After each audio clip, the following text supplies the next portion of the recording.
Hi guys, this is Cher from the Frugal Quilter, and today I'm picking back up with the Pink Rag Quilt. Let me give you a recap of where I'm at with it. Okay, here it is, and as you can see, I've got 3 rows. All of the rows are completed with the blocks connected to make the rows, and here's 3 of them here that have been connected to each other. And then here's the rest of the rows that need to be further attached. There's 5 more that I've got to add to the bottom of the 3 that are already put together. So that's what I'm going to start doing, and we'll see how far I get. I'm hoping to get all the rows on it today, but we'll see. Sometimes you run into snags and it slows you down when you're in the middle of the quilting process or anywhere within the process of making a quilt. But that is my goal. We'll see. We'll see if I meet it. Okay, I just want to test right here to make sure that my machine is properly threaded.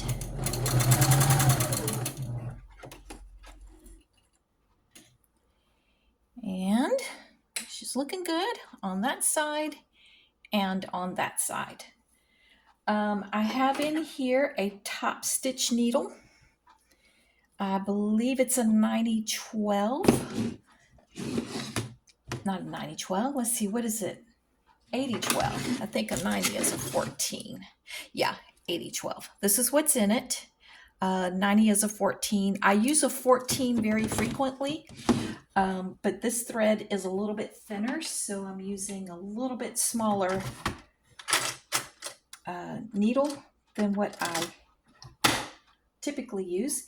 And if you've been watching my previous videos, you will know that when I'm using a big spool like this, that I run it through, I add this top piece here that normally you would put a smaller spool of thread on if you're not doing, if you're not using this for your thread. And then I take the 2 end caps that you put on the ends of your roll of thread here to keep it in place and just to create a little bit of tension and hold it in proper position. And that is my economical way of not spending money for one of those fancy things that you can buy to put the bigger spools on.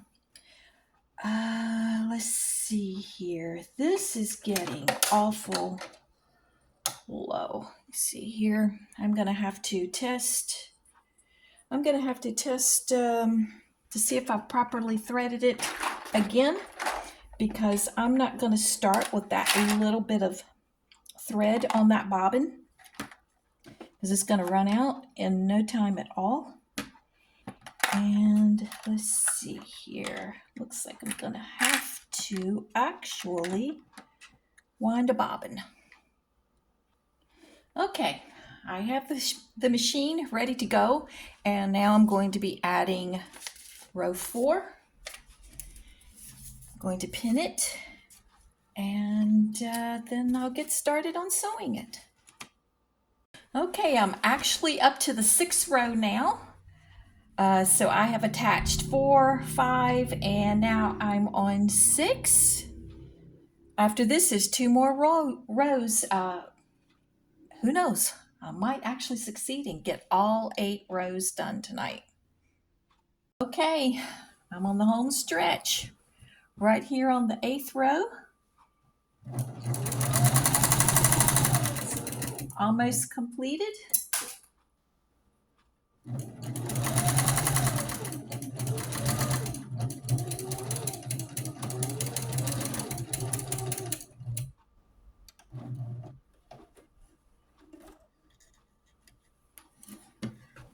Okay, now I just need to go over this last row here. I need to check it, make sure all the layers are caught, and see if there's anything that I need to go back over again.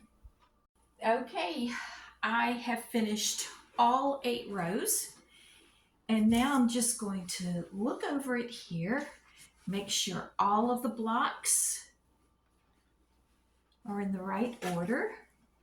They should be. I mean, I checked carefully before I started sewing, and then in the process of connecting the rows, I still checked again. But I want to check one more time. Okay, we're looking good. Now what I'm going to do is I'm going to take and run a seam all the way around the entire parameter. That is to close up this open end here that is on all of the end blocks. They've all got to be secured. They've all got to be closed. So that is what I'll do next. Okay, I'm gonna start this not on the end, but like a block or two back. I don't like to start on the end like that, but I will start in the seam, and just like before, I'm going to open up these seams before I sew over them.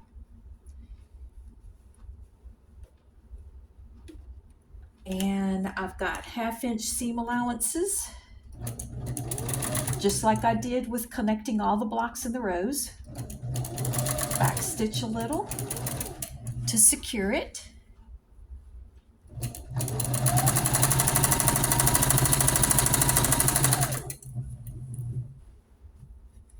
Like my needle down.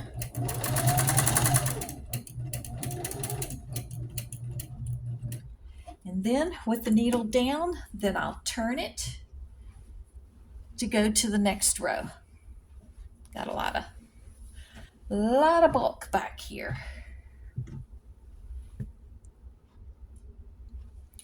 I've decided to bump down my stitch length to 2.5 because I don't have all those layers now that I'm doing, except when I go over the seams from the rows where they were connected.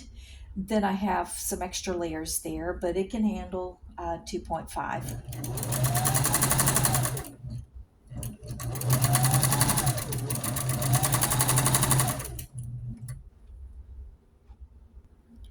I have to reposition it here. I hope you guys are having beautiful weather. We are quite warm. In fact, I have the air conditioning on.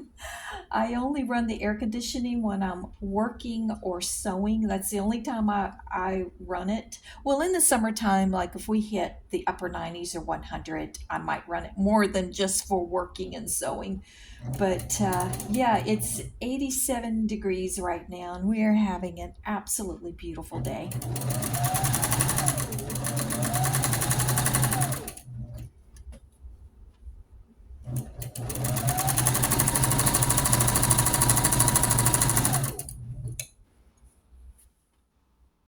Okay, I have finished going around the entire parameter, and I also have checked the seam on both sides to make sure everything was caught.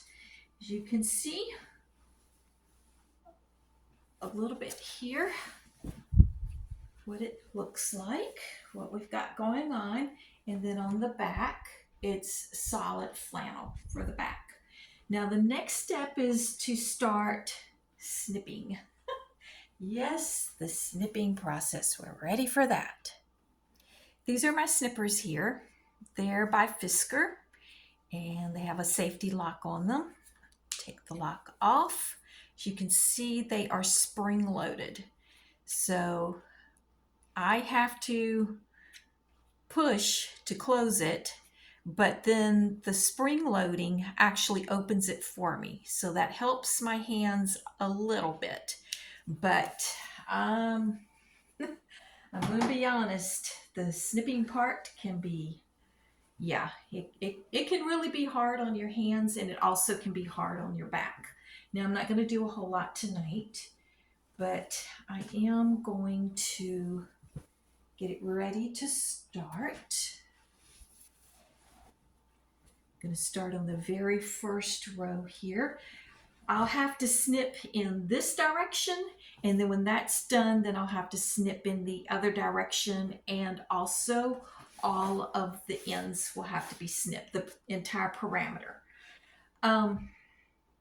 When you start snipping, sometimes I wonder if I'd be better off using my little tiny Fiskars for this, because my snippers that are specifically for this purpose, you can see it has, maybe you can see, has a pretty long blade on it.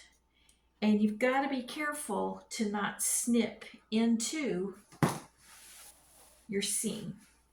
But what you've got to do is where you have your intersections, you're going to want to open that up, just clip into it on both sides to open it up before you actually start snipping. See, that's really kind of, this is a thick blade in my opinion.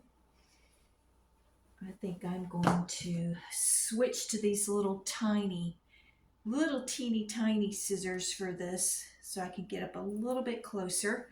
Let me see if I can get the camera a little bit closer so that you can see what I'm doing. And if you can see here, just want to open that up where you made those intersections and just open it up so that it is freestanding for when you actually start snipping across that row. Hopefully that made some sense.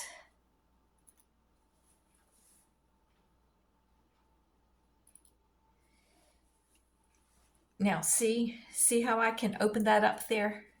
Instead of it laying flat and just snipping, it opens it. I hope that made sense. I am not explaining that very good at all.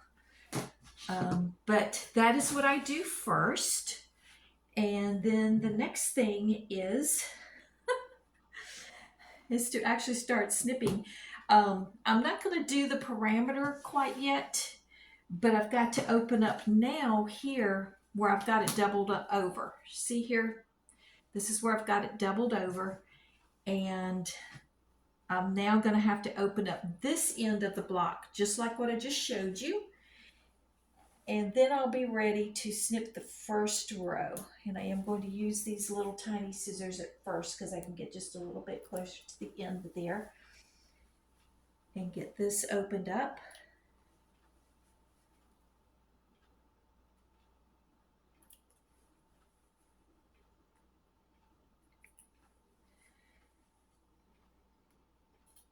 This actually will be for when I'm cutting that side. I could wait until I'm actually snipping, ragging on that side, but I'm just going to go ahead and I'm just going to do it now.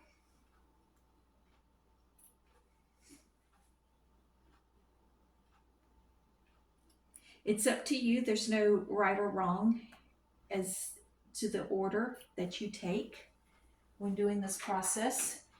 And now I've got these bigger ones out here. Let's move this down, and I've got to get this right here on the end to loosen that up. Oh, these are so much sharper. So much sharper than those little tiny ones I was using.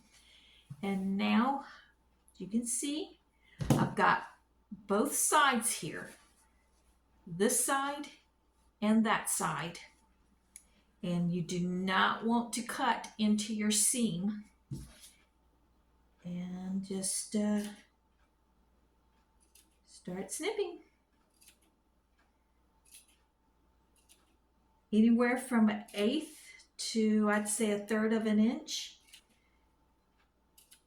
I attempt about 1/4 of an inch. As you can see, this is quite the process. Now, I have seen some people do it like this. I don't trust myself. I'm telling you, I would go right through the seam. Now, it is easier if you go closer toward the end of it, but then, I just don't trust myself. So this is a pretty lengthy process, and you just, yeah, this is gonna I'm not going to say how many days it's going to take me to do it because, to be honest, I really don't know.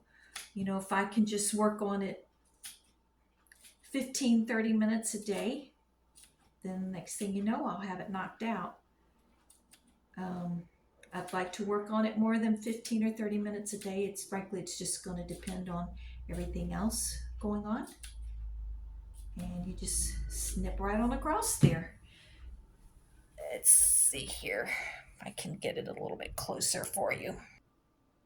Okay, perhaps you can see that there. See, you don't want to cut over your seam, but you can see where it's starting to rag. Of course, it won't really start to rag good and proper until it's washed. Well, I hope today's video was helpful to you guys. I am going to actually finish snipping just that first row only. I don't like to stop in the middle of a row. I'm afraid that I will miss it, forget about it, not come back to it, and then actually wash it and then discover that I have some that I didn't snip and have to snip and go back and wash it again to restart the ragging process before I gift it. But anyways, thank you for watching, and I will see you guys next time. Bye-bye.